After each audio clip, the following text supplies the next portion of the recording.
speakers from various disciplines, and we like to go to their home departments and hold the talks there. However, this time around we thought, this particular lecture merits to be in a larger room, since we always have standing room only for people who attend these informal lectures. Before I introduce Mai, I just want to tell you about what's coming up in this series here at the new campus. On Monday, March 28th, we are hosting my colleague, Professor Ellen Kenny, in this series, and her lecture is entitled Islamic Art and its Intradisciplinary Translations. And our third speaker in this series this semester will be Ahmed Al-Abdar, theatre director, playwright, and translator, and his talk is entitled Beyond the Text, Theatrical Translation in the Age of Globalization. These are always at 1 o'clock, and they are all going to be in this room. So if you lost your way getting here this time around, you know how to get here next time. In our In Translation series, which is held in Oriental Hall, Tahrir Square campus, we have an upcoming talk by Omar Nagati and Beth Stryker, co-founders of Cluster, Cairo Lab for Urban Studies, Training and Environmental Research. And their talk is scheduled for Tuesday, March 22nd at 6 p.m. and is entitled Toward Developing a Critical Urban Lexicon, Cairo Urban Resource Library, and the Challenge of Translation and Terminology. Our third lecture in that series downtown is entitled Self-Translation, Faithful Rendition or Rewriting, and this will be by Mohammed Tawfiq, novelist and diplomat, and it's scheduled for Tuesday, April 19th, all again at 6 p.m. in Oriental Hall. Okay, now I turn to our speaker today. I am delighted to be hosting Mai Serhan, who is one of our outstanding students in the Department of Arab and Islamic Civilizations. Mai has a bachelor's degree in English and Comparative Literature and is currently a graduate student in our program. She has worked as a copyright editor for 11 years between Cairo and Dubai, and has won local and international awards during her advertising career. After Dubai, Mai moved to New York, where she studied screenwriting in NYU. She has been back in Cairo for 6 years now, and has worked as a research assistant at the Center of Translation Studies, therefore with us, and has published her work in Jadaliya and Ahram online. And she is actually currently working on a thesis in adaptation studies that will feature the work of Mariam Naum and the literary texts that her works are based on. Mai's talk today is entitled A Translator in Crossfire, Bassem Youssef's Emmy Awards opening speech, and I'm sure it's going to be a wonderful and enriching reading of that very short speech, actually. Please help me welcome Mai Serhan.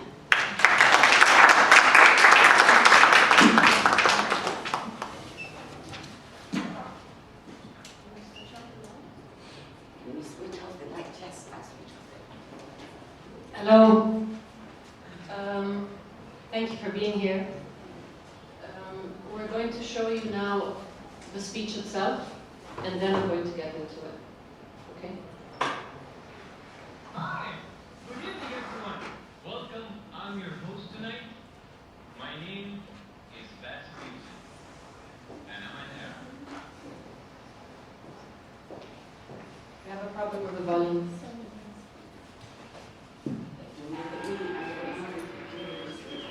Can you hear? If we're very quiet, we can hear.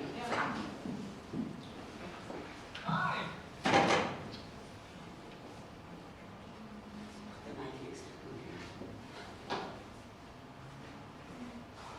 Good evening, everyone. Welcome. I'm your host tonight. My name is Bassem Youssef, and I'm an Arab.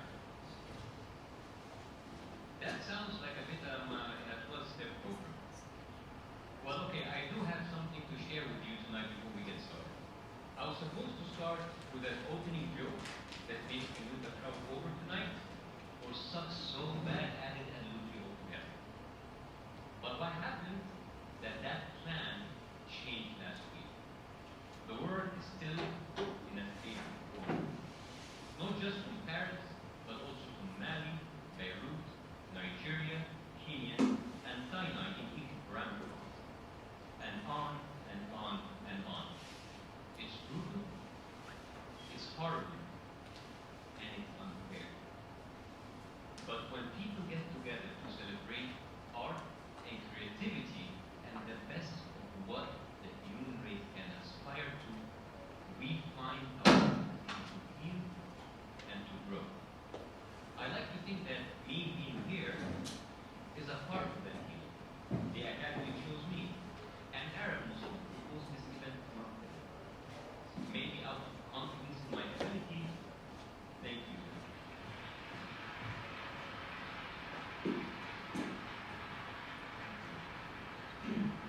They chose me, maybe out of confidence in my ability, or lack of funds to get anyone better. But it happened, and here I am. Now that we have gotten that out of the way, I will continue to do what I had planned to do from the beginning. Suck at being your host. But we'll have fun, because when we laugh, they lose. When we laugh and do what we do here tonight,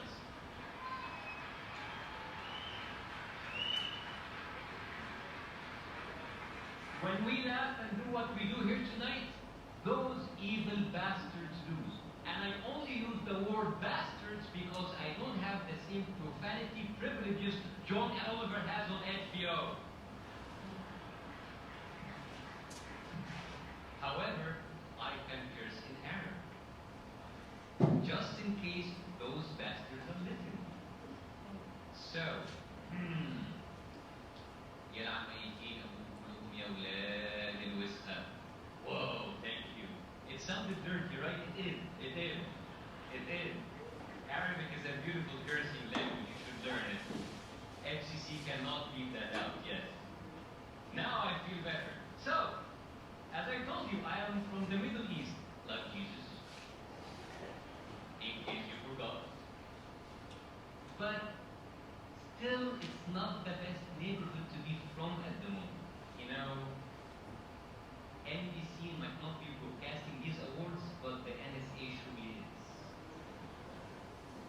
It's nice to know that the NSA might be following me tonight. They can join the 30 million other people following me on social media.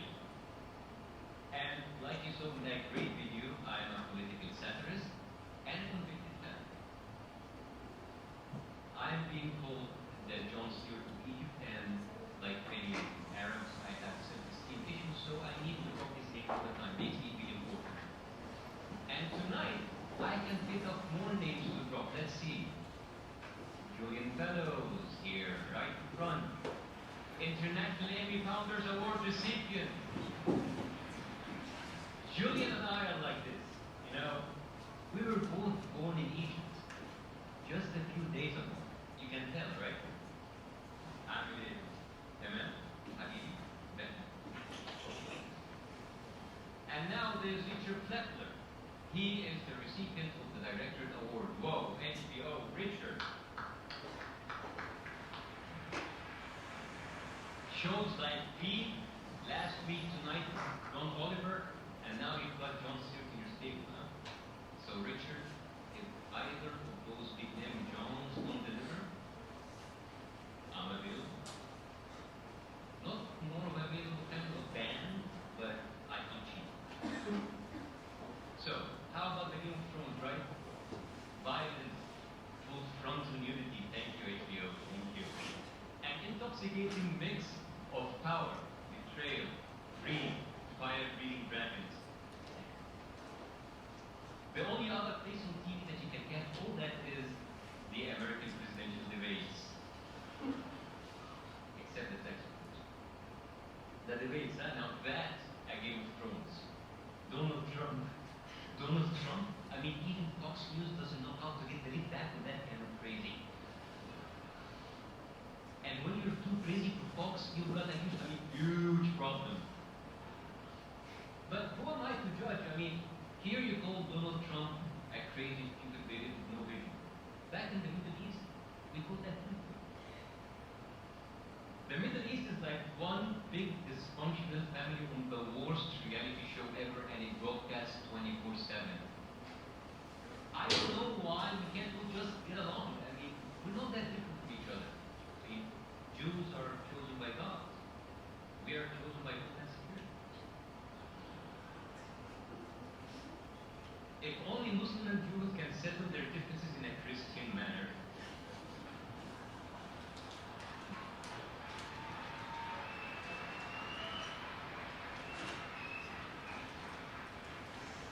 Speaking of which, Dr. Ben Carson, a devout Christian, and another Republican frontrunner saying he cannot imagine a Muslim president in the White House. As if we don't have a religion in the White House. You know what? I agree with Dr. Carson. A Muslim in the White House? Please. Everything that happens in the West is blamed on Muslims. Everything that happens everywhere else in the world is blamed on the USA. A Muslim American would be the most miserable president ever. So, don't worry, Dr. Carson. No Muslims in the White House anytime soon. But there's one that's hosting the Emmys tonight. Boom! Yeah! But let's have some more fun tonight. I want to share with you some of the few fun facts. Fun fact about me, I am not in the international no-fly list. Yet. And I have to admit that in the past, I've had my share of being pulled at random from security room. I have had so many cavity searches, I can think that my prostate is in tip-top condition. Thanks for Obamacare. By the way, when you're an Arab and you travel a lot, Obamacare takes a whole new meaning. But that was in the past. Now it's all good. No one is fingering me at the airport anymore. I can't miss it. Fun fact, I mentioned Fox News earlier. Hello, Fox. Did you know that Arabs and Muslims love Fox News? Strange, right? But think about it. It's the only place on the planet where hot chicks talk about this all the time. Fun fact, I live in Dubai. Not nominated for anything, but it has the world's highest TV transmitter on top of Burj Khalifa. Now, if you jump off the top of Burj Khalifa, you hit the ground in 30 seconds. 30 seconds. Fun fact, 30 seconds is the amount of time the Academy gives winners to accept their award and say thank you. Now, this might be enough time for a Scandinavian who has no family, lives alone, and is severely depressed. But for someone from the Middle East, it's barely enough time to get your third wife. So choose wisely the people that you want to thank. And we thank you for keeping it short. And as my 3-year-old daughter Nadia says all the time, Daddy, stop talking. Good advice.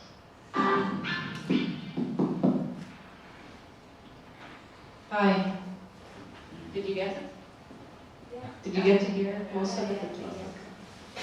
Okay, before I start, I want to ask you, has anyone seen this before today? Okay. Has anyone felt that this speech was weak, that he didn't deliver? Okay.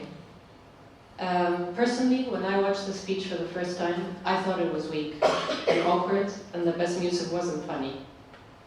But then I had to write a paper for my translation studies course, and I decided to do it on Bassem Youssef's opening speech. And that's when I saw it in a completely different way.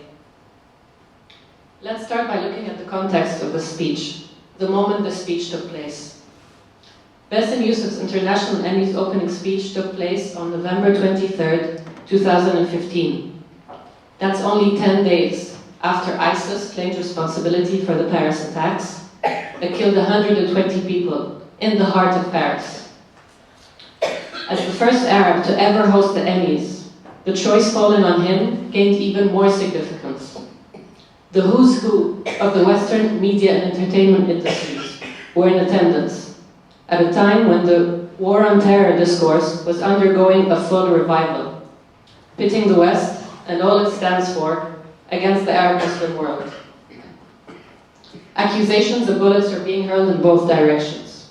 The line between victim and perpetrator were shrouded in even more obscurity, and people were defined more by what divides them than by what unites them. In the midst of this complete breakdown in communication, Youssef announced his statement of purpose. "I'd like to think that I being here," he said, "is part of the healing process." At this critical moment in world relations, his task was both crucial and complicated. Healing here required the process of translation, where he had to carry meaning across different world systems, not only to bridge cultural differences, but also to question numerous misconceptions. Mutual mistrust and paranoia characterize moments of geopolitical conflict. The rise of radical terrorism generated much of these feelings between the Arab Muslim world on one side and the West on the other. Translation, or rather mistranslation, is a central practice in such moments. I quote Elliot Kola here when I say, "Translation is a concrete particular of the art of war, crucial to its strategy and tactics. It is also the name of diplomatic breakdown and paranoid misreading. War, in other words, is a condition of untranslatability, or translation failure at its peak." Now that said, mistranslation is not an accidental outcome of chaos. It is intentionally used to produce an official narrative which justifies going to war.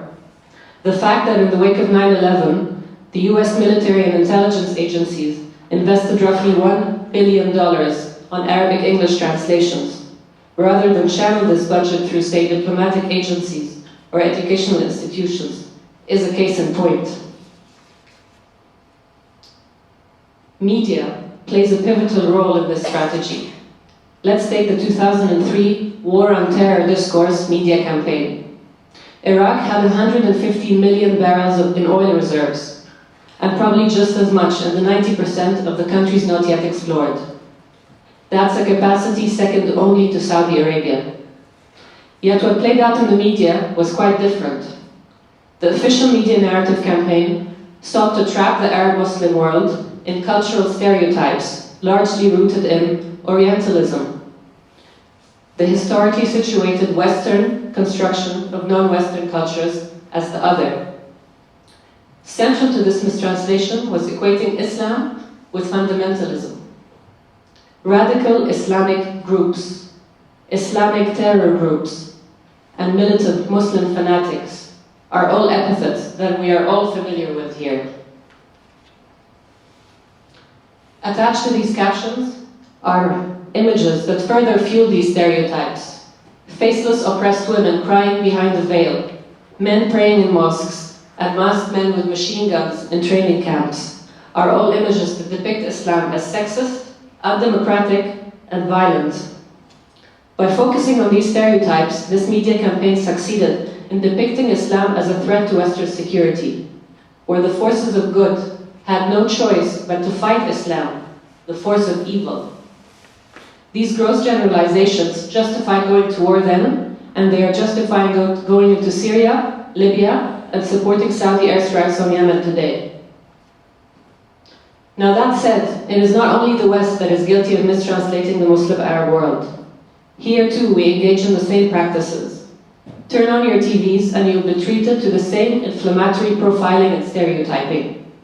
Here Western values are depicted as a threat to our tradition, where secularism is another word for atheism, where freedom of expression is synonymous with sedition, and where gender equality is just a guise for female corruption. It is from within this crossfire that Bassem Youssef appears before a Western audience, hoping to be part of the healing process. The Academy chose me to host the event, he says. Now, to understand why the choice fell on him allows us to better understand the mechanics of his speech. Through his work on the groundbreaking political satire Al-Barnamij, Youssef famously criticized Muslim Brotherhood during Mohammed Morsi's presidency. And when the armed forces seized power in Egypt, he also questioned and ridiculed the staunch supporters of the Sisi regime. As a result, his loyalties were questioned as he became viewed as a renegade, a highly suspect translator of events. The fact that he was named one of the 100 most influential people in the world by Time magazine, one of Foreign Policy magazine's 100 leading global thinkers, and was awarded the International Press Freedom Award by the Committee to Protect Journalists, did not help his case back home either. But it did something else. It carved a place for him on the international scene, a position ideal for a translator whose mission was to interpret a moment of conflict between two cultures. Another factor that boosted Youssef's credentials was that Al-Barnamij is widely recognized as a translation of Jon Stewart's The Daily Show. In fact, Al-Barnamij roughly translates into the show. As a translation, Al-Barnamij took on a life of its own in light of Youssef's turbulent relationship with the Egyptian regime.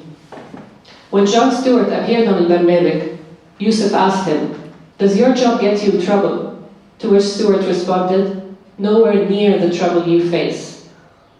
It is in risking persecution and in showing courage before two totalitarian regimes that Al-Barnamij became more than a translation of The Daily Show. It became what Walter Benjamin calls an afterlife. The show proved that satire could be relevant and could resist and even threaten the official discourse of a whole regime.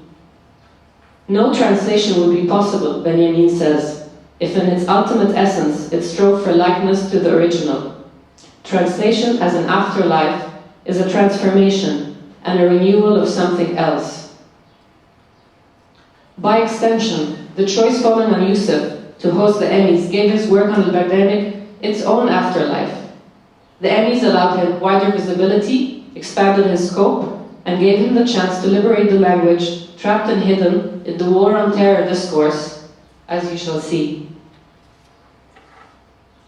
To clarify the notion of an afterlife further, one should reflect on satire as it relates to translation. Interestingly, the demand for satire witnessed an exponential growth during the Iraq War. It was George W. Bush's obscure discourse and unchallenged policies that made his official narrative ripe for deconstruction by American satirists. As such, satire became an afterlife for this narrative of war. It resisted the manufactured made-for-TV spiel of the state and of power. It did not merely provide commentary, but actually authored an alternative discourse. After the 2011 uprising in Egypt and the political circus that followed, satire became a very welcome export here. Al-Barnamij provided millions of viewers with an alternative voice, one that critiqued and interrogated the official discourse here. And now, let's get to the speech itself. The first thing that struck me when Youssef took to the stage is that he is the latest in a long line of white, male American hosts. The second is that he appeared in a decisively modern attire, not in a white garb, not in a black mask with a machine gun, but just like the next man in the audience, in a suit and tie. As they welcome him with applause, he starts performing a few dance moves to show how relaxed he is in the company of his foreign guests. As George Steiner puts it in the hermeneutic motion, this produces an initial feeling of trust. Yet, as soon as trust is established, he quickly unsettles his audience. Good evening, everyone. Welcome. I am your host tonight. My name is Bassem Youssef, and I'm an Arab. This declaration of identity ushers in his next step, translation as a mode of attack. It signals his aim to inject the political into what is essentially expected to be an entertainment piece. This foreignness is swiftly followed again by a resumption of the familiar. I sound like I'm in a 12-step program, he says. The reference here is to the first statement an addict is required to make. I am such and such, and I am an addict, marks the first step in an addict's journey towards recovery. In other words, towards healing. Which ushers in the third step in the hermeneutic motion, translation as the incorporation and appropriation of meaning. I was supposed to start with a joke that makes me win the crowd over tonight, or suck so bad at it and lose you altogether, he says. But what happened was that plan changed last week. What Youssef's statement indicates here is that there is a standard script which he is expected to follow and that he intends to discard altogether. This informs us that he will be going against the official narrative of the Emmys. The world is in a state of trauma, he says, not just from Paris, but from Kenya, Mali, Nigeria, Beirut, and Sinai. The reference here is to the wave of terror attacks that swept across the world in the days leading up to the Emmys. Again, interestingly, Paris is the only Western country on this list. By asserting that terrorism is a global phenomenon, Youssef challenges the narrative that pits Islam against the West and insists that it is only the West that is under attack. It highlights the ethnocentricity of the Western media as it focuses on the victims of Paris, disregarding the loss of human life elsewhere. By incorporating other non-Western countries, other meanings, Youssef foreignizes the speech, allowing it to function as a mode of resistance against ethnocentrism, racism, cultural narcissism, and imperialism. It is brutal, he says. It is horrible, and it is unfair. By describing the events as brutal, Youssef frees his Arab identity from the Orientalist view, which constructs the East as barbaric and violent. He borrows a term that has long been used to describe his people and points it away from himself. This succeeds in forging a language of in-between that steers away from stereotypes. The Academy chose me to host the event, he says, maybe out of confidence in my ability, to which the audience applaud. Now the translator is ready for the fourth and final step in the hermeneutic motion, the piston stroke. From here on, he will work at causing an imbalance throughout the system, alternating between a complete domestication all the way to permanent strangeness. But we will have fun, he continues, because when we laugh, and he points to himself, when we laugh and we do what we do here tonight, these bastards lose, to which the room bursts with applause. By planting the self in the narrative of the other, the invasion here is complete, and is even granted legitimacy by the round of applause. Now, I mentioned earlier the idea of the renegade translator. One of the perks of becoming a renegade is that the translator is no longer bound by anyone else's text. Youssef takes advantage of this position to produce his own narrative and become the sole beneficiary of the meanings he seizes. Example: I don't have the same profanity privileges that John Oliver has on HBO, he says. However, I can curse in Arabic, from which he proceeds to hurl at ISIS the most vulgar and unsuitable for television Arabic insults. Indeed, as he correctly notes, NBC, the channel that hosted the Barnamij in 2014, is no longer keeping vigil on his every word. And as he correctly points out as well, the FCC cannot beat this one out either, because meaning is lost on them too. This act of untranslatability produces multiple effects. First, by making out of terrorism a personal issue and carrying the thought of totally belonging to a Western model, the translator here uses his bilingualism as an effective means with which to contest to all forms of domination. And just in case all of the above is lost on his audience, he explains himself in plain English. Arabic is a beautiful cursing language, he says. You should learn it. The idea that the process of translation often highlights issues of untranslatability becomes even more evident in Youssef's following lines.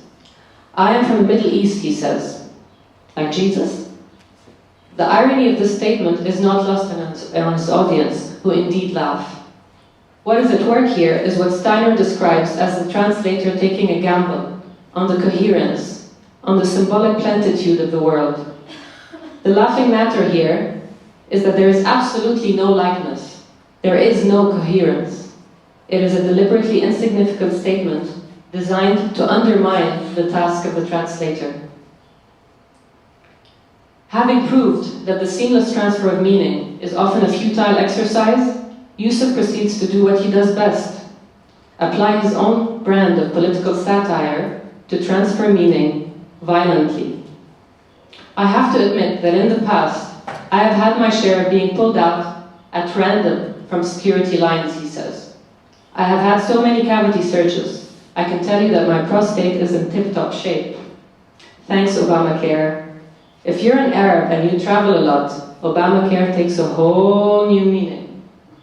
The reference here is to the standard operating procedure at American airport security checks, where suspect travelers are pulled out of the queues and practically humiliated in one way or another.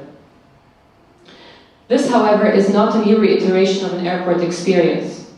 Youssef takes this humiliation, this violence, out of its contained space and places it in a televised speech before both audience and viewers. In other words, he transfers its violence onto the other, transgressing on their taste and their sense of propriety. In speaking up, the translator produces his own version of the war on terror narrative, achieving high visibility in the process. This throws the audience off guard and creates an imbalance. Their perception of their official narrative has been shaken and altered with ambiguous consequence. The choice to conclude the speech by making a statement about speaking up against the official narrative is no random one. I live in Dubai, he says. It has the world's highest TV transmitter over Burj Khalifa. Now, if you jump off the top of Burj Khalifa, you hit the ground in 30 seconds. 30 seconds is the time the Academy gives its winners to accept to accept their award and say thank you. Now, this might be enough time for a Scandinavian, but for someone from the Middle East, it is barely enough time to get your third wife. Indeed, in the struggle for power, the Middle Eastern narrative has always lost to the West. This imposed silence leaves so much to be said, so much to contest, and so much to contend with. For someone from the Middle East, 30 seconds is really barely enough time. And now I come to the part that most people found uncomfortable in his speech. Why we as an audience felt this way, and what that really means. Observing the audience's reaction to the speech, one could say that it has indeed been of ambiguous consequence. As much as there were laughs, there were plenty of uncomfortable laughs, all the way to plain discomfort. Given the nature of the speech, this is of course as intentional as it is expected. As we have seen, Youssef treads the thin line between the entertaining and the political. This is tricky territory, for while entertainment generally brings people together, politics polarizes and divides. This ambiguity is integral to his intents and purposes. By moving the speech towards the audience, by domesticating it, Youssef succeeds in making them feel comfortable, only to take aim at them when they're most receptive. It is in these moments of vulnerability, in these in-between moments, that Youssef strikes, where he foreignizes the text to resist the official narrative and speak up against it. In conclusion, in light of US Republican frontrunner Donald Trump's latest call for a total and complete shutdown of borders to Muslims, Western media has scrambled to take corrective action against this discourse. Voices in the press have come forward defending Islam as an internally diverse religion and calling for a distinction between Islam, Islamism, and jihadism. In a recent article in the Wall Street Journal, it explains, Islam is a religion, and like other faiths, it is internally diverse. Islamism, by contrast, is the desire to impose a single version of Islam on an entire society. Islamism is not Islam, but it is an offshoot of Islam. It is Muslim theocracy. Jihadism, however, is something else entirely. It is the doctrine of using force to spread Islamism. Other presidential candidates have also went on record saying that Trump's comments are dangerous to US security, since they only increase religious polarization and mistrust. As such, Trump has of late provided priceless material for satire, even bringing Jon Stewart back to The Late Show with Stephen Colbert, only to ridicule the presidential hopeful and his latest comments. This, of course, is expected. We're going to need the best farce, satire, and parody to stop the unstoppable Trump, the same article says. On other fronts, Egypt has been elected to head the Counterterrorism Committee in the UN Security Council by unanimous vote. Now, this might all seem like headway in the right direction, but in actual fact, it is not. This by no means is an indication that the official narrative is actually changing. With discrimination against Muslims on the rise in the West, this discourse is being shrouded in more and more opaqueness, blurring the lines even further between victim and perpetrator. In this uncertain climate, the intervention of the translator and the satirist is not only crucial, but vital for survival. The war on terror discourse might have been given an afterlife in Bassem Youssef's Emmys speech. However, in light of recent events, it is clear that this discourse is fertile grounds for many more afterlives to come. Thank you.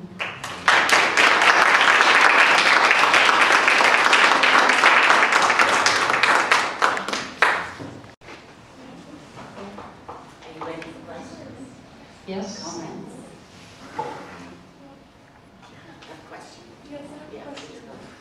I agree completely, and I thought you gave a wonderful analysis of the speech. It's okay, everyone might know I can be loud. Well, you gave a very good analysis of the speech. Do you think that someone watching this in their own house, like, understands, like, sees anything beyond unrequited jokes and stuff like that? No? No. That's why I started by saying the first time I watched it, I didn't think much of it. I thought it was a flop. But then when I had to write a paper and base it in translation theory, it took on a whole new meaning. But then what role does that play? Like, does that really have a proactive role in normalizing Islam to the West? If no one really gets it? Except if you're analytical? You have to ask the audience. I don't know, I'm not from the West. If I can sort of interject here, did you watch it? Have you seen it before?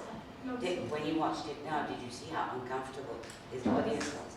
I think that's enough. I mean, it was, for me, and when Maggie proposed to do this, I thought, you know, this is pretty lame. What is she going to do with these 8 minutes? But actually, when I watched it again, I could see that there was a lot to it, and that it's not an improvised speech. I think that's very important. He put a lot of thought into everything he was going to say and the way he was going to say it, but also perform it, because he moves a lot on stage as well.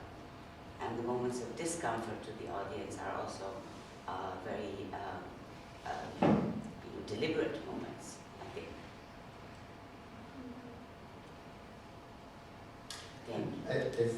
I would just like to address your comment that it might not seem so for you, but imagine yourself as an American or a Westerner watching this on TV. Here you have a Muslim figure who's ridiculing Islam, who's making fun of terrorists, and who's been actually invited by the Academy to give this speech as a message of peace Healing. or healing, counter-attacking those extremists. But I think the effect Mai is talking about is more realized by the Western audience rather than us. That's, yeah, for us, we judge it by his humor, you know, but for them, it's a completely different point of view.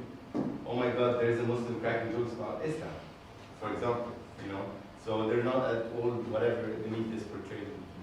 I think that's maybe the extent of what they're seeing is, oh, ha, funny Muslim. But they're not, and I would love them to see this presentation. They'd see how but what's the end? Like, there's lots of Muslims that seem like normal people, but they'll never see how detailed his speech is and what it really means. And no one's going to watch it twice or even analyze it. So what's really the point besides showing there's a funny Muslim? I think it's enough for them to see someone, a Muslim, criticizing those groups, you know.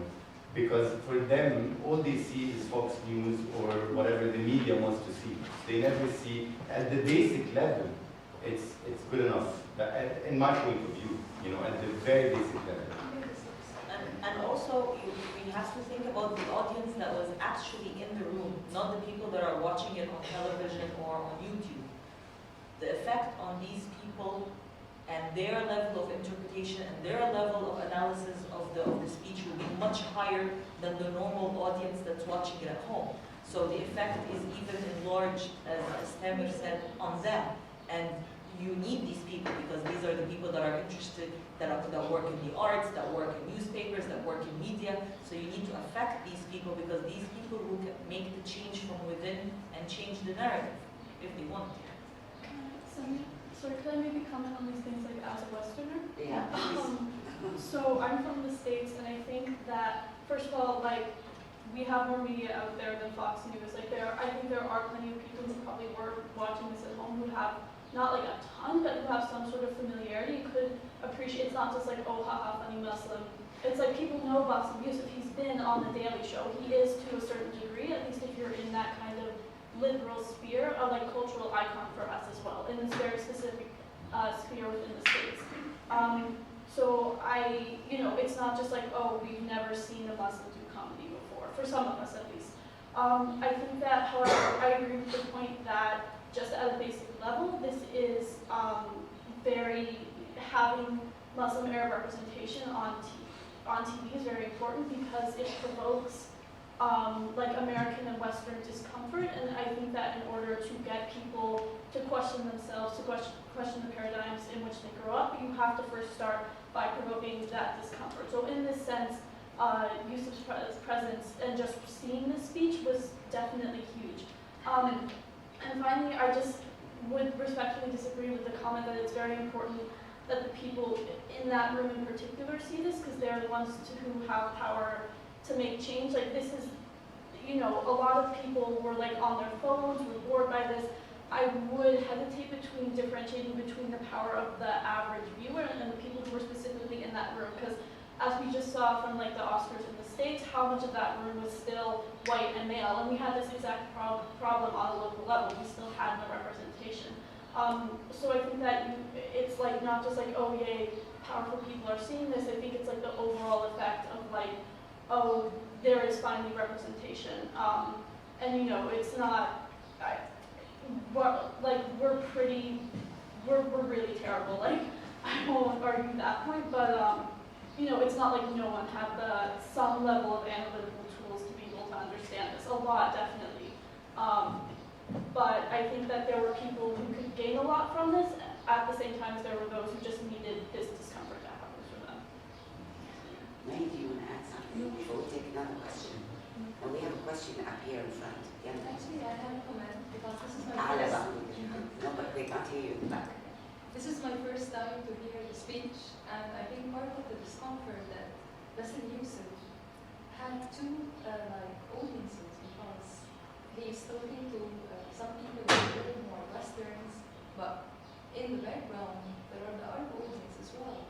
And part of the discomfort that sometimes we cannot understand the connotation of the jokes that he's telling his Western audience, and other times we are meant by the jokes.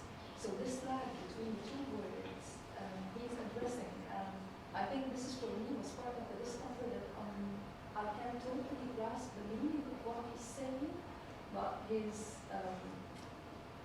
addressing two different audiences, and this discomfort signifies the lag between the two words or the differences.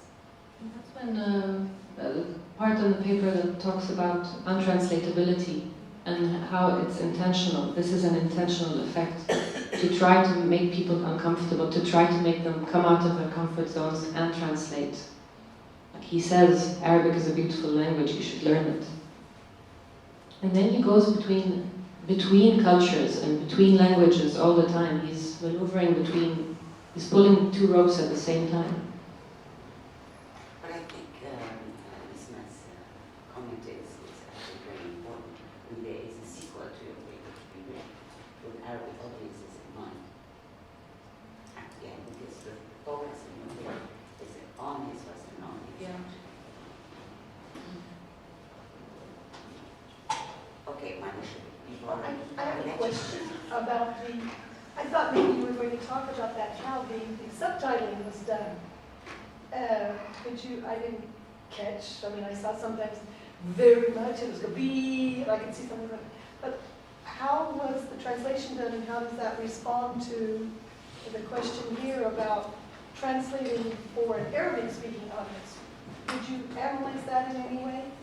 We just chose this YouTube clip with the Arabic subtitles today for here, in case anyone comes from outside university, so that they understand. But when I worked from the English version. So I didn't look at this clip It before. might be another Yeah. layer of translation to look at. Yeah. Did anybody notice anything? Yeah, I noticed one word, like for example when he says, "These bastards lose," they translate it into khanzir, which is pigs. That was about Donald Trump. Donald Trump? Yeah, I just noticed khanzir and I thought, he doesn't say that. He said bigot and they translated it as khanzir. Bigot. Okay. Bigot. Bigot. Pig, yeah. And I think his daughter is 2 years old, because they translated as 3 years old. That's just bad translation. I don't know about that. You have a question? Yeah, go ahead. And first, yeah, I honestly want to thank you for the depth of that you provided into that lecture on the presentation, because it just everything about it was missed by me at the beginning, like you. So, but it was really a very in-depth translation lecture. I don't know how to describe it as, but did you ever consider interviewing Bassem Youssef before writing that, or how did you feel that would affect your interpretation? Well, if I want to work on a thesis, for example, an extended paper, I would interview him. But for now, I didn't feel the need. Okay. Actually, and tried to invite him to this lecture, and he didn't respond. لا ده محكوم عليك عذري. But also let me remind you that this was part of a final paper in a seminar. Yeah. So it wasn't supposed to sort of take on this It's afterlife. But here we are. And this was a paper for a course with Dr. Simon, translation studies. Always, in awe of what they do with the readings, when all is said and done. Anything else? No? Thank you. Thank very you. much.